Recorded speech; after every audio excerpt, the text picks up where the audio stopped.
A sewing training program was organized for female beneficiaries at the office of the Tripura State Commission for Women, located at Melar Mart in the capital. The formal inauguration of the sewing training took place on Tuesday during a special event. The program was inaugurated by Jarna Debarma, chairperson of the Tripura State Commission for Women.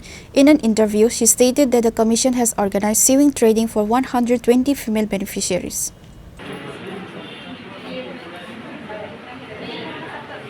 রাজ্য মহিলা কমিশনের উদ্যোগে 120 জন beneficiary মহিলাদেরকে, যে সমস্ত মহিলা সেলাই সম্বন্ধে কোনো অভিজ্ঞতা নেই তাদেরকে আমরা স্ক্রুটিনি করে বের করেছি বিভিন্ন বিধানসভা থেকে, এবং তাদেরকে আমরা প্রশিক্ষণ শুরু করবো আজকে থেকে।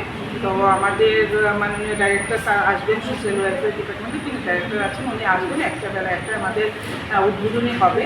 তো আমাদের যে উদ্দেশ্য যে সমাজের সমস্ত স্তরের মহিলারা যেন কর্ম উদ্যোগী হয়, তারা যেন নিজে কিছু রোজগার করতে পারেন এবং পরিবারের পাশে দাঁড়াতে পারেন।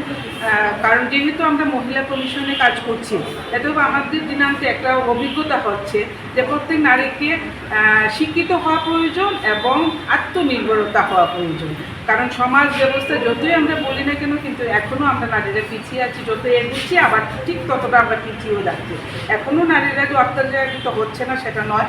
তার জন্য মনে হচ্ছে যে আমরা যদি নিজেদেরকে আত্মনির্ভর করতে পারি, তাহলে হয়তো আমরা আরও এই অত্যাচারের হাত থেকে নিজেকে বাঁচাতে পারবো এবং নিজের পরিবারের পাশে দাঁড়াতে পারবো।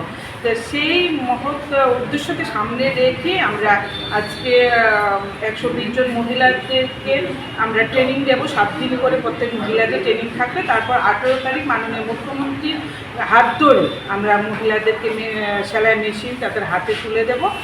সেটা মুক্তধারাতে প্রোগ্রাম হবে আমাদের। তো সে আমাদের আজকে কর্মসূচির উদ্দেশ্য। Reported by Amit from Agatla, Chini, Khorang.